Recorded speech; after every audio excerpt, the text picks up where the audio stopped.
Hello and welcome to the April update from Dean Park Station. I've got a few things to show you today, a couple of updates of the layout itself, and also I have a few new arrivals in the layout that I'd like to show you. Running on the layout just now, I've got the 56 with a coal hopper, running a bit quicker than it should because I've got technical issues with the actual loco at slow speeds. I've also got the Class 91 in Intercity livery back out of the box after a long absence, and I've also got a new addition which I'll go over just now, which is just past you at the bottom left of the screen.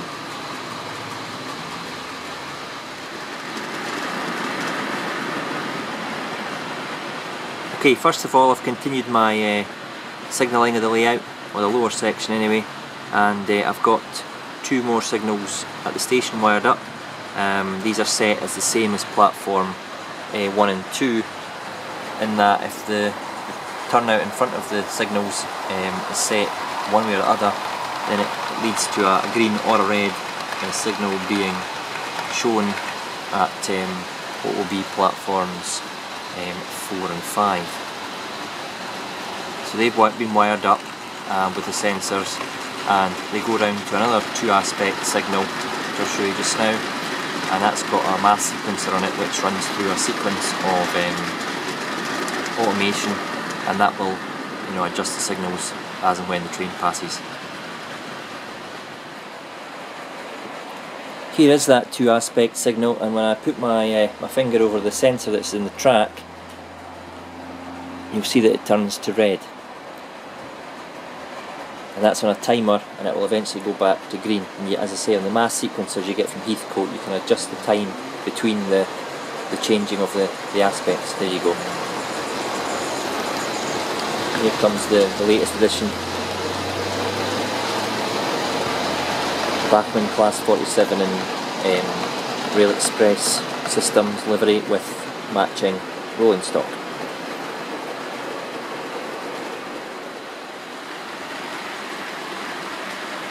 I've added to my car park at the station. On the left I've got a Land Rover Defender in a post-bus Royal Mail guise. This is a 1990-ish based model, and it's based in Scotland, this one, so it fits in the layout quite nicely. Also got two of the Mark 1 Fiestas. The red one costs £4, the kind of beige one costs £4.25. I still, for the life of me, can't work out why the beige one's more expensive than the red one, but Oxford diecast will have their reasons, no doubt. Nice enough looking models. I might get more and then respray a few.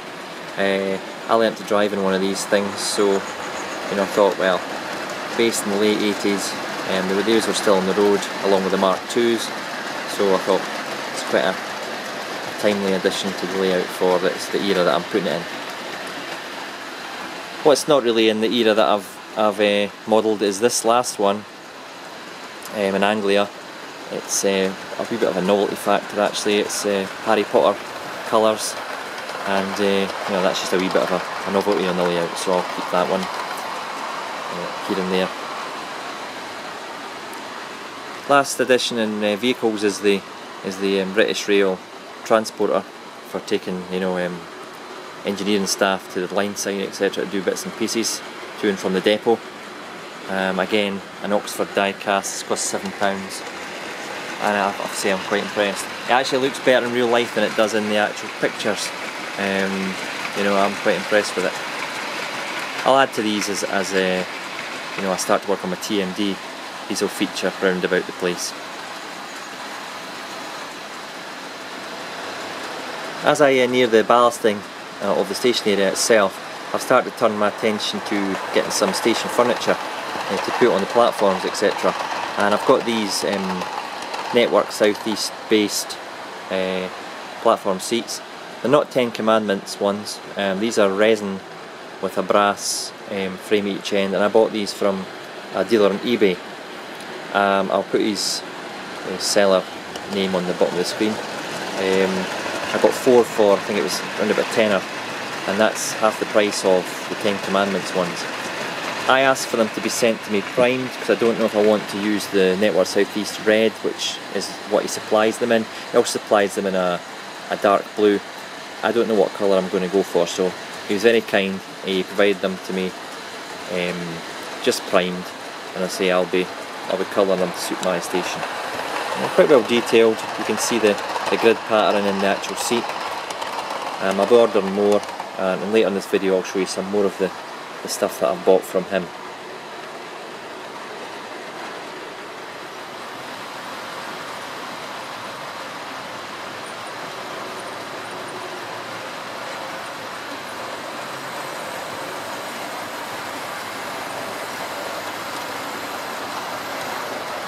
Okay, I've made some progress on my signal box since the last update. It's now got a roof. This roof's made from ply. I made a card template to start with, and you know, cut it out from ply, and put a chamfer on the edges, just like the real thing. It's a 45 degree. Just took a router to it,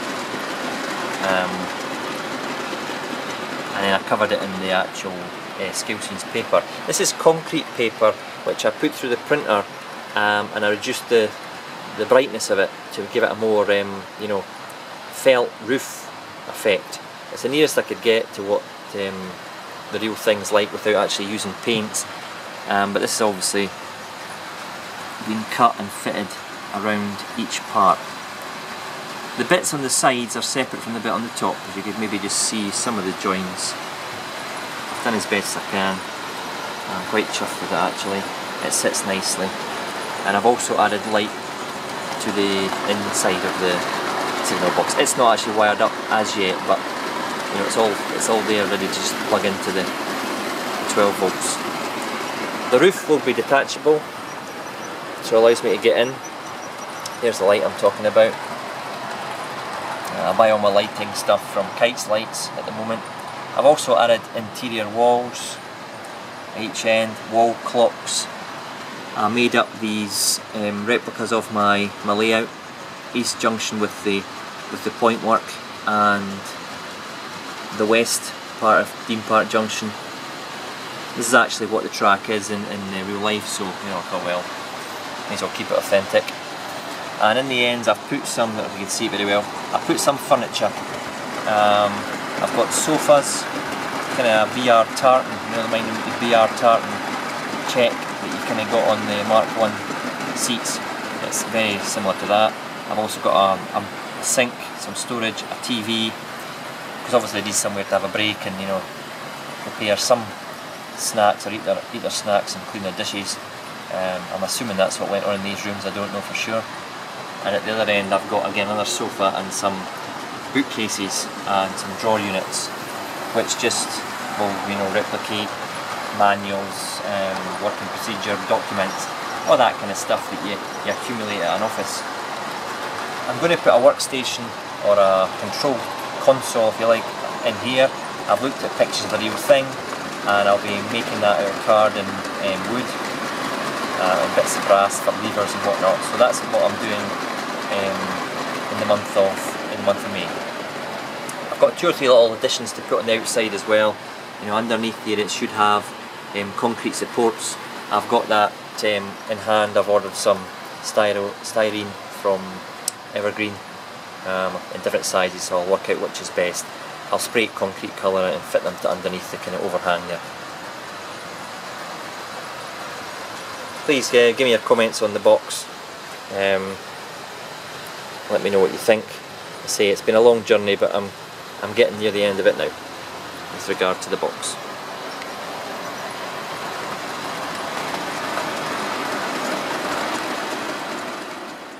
Okay, here's the latest diesel addition to the layout, and it's in RES livery, which stands for Rail Express Systems, used by the Postal Service.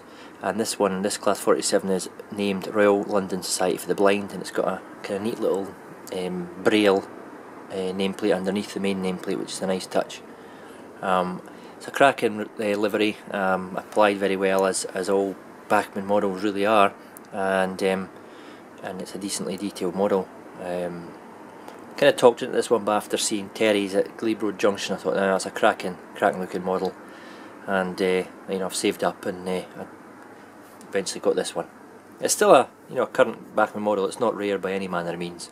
I got this one from, I think it was a Track Shack website. It's only £81 now, compared to every other retailer, which was £89 plus.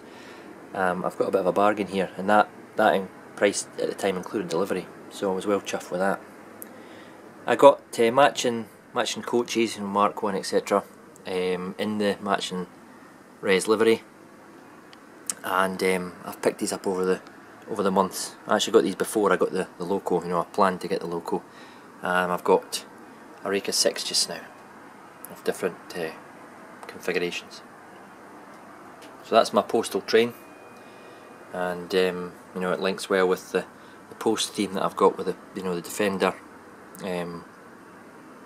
Land Rover that I've got with the post livery on it. And that leads me on to what I'll be thinking about doing with my corner of the layout here. I'm thinking about putting a kind of raised, it's a raised section, and a kind of post office depot. You know, post office lorries, cages, parcels, etc, etc.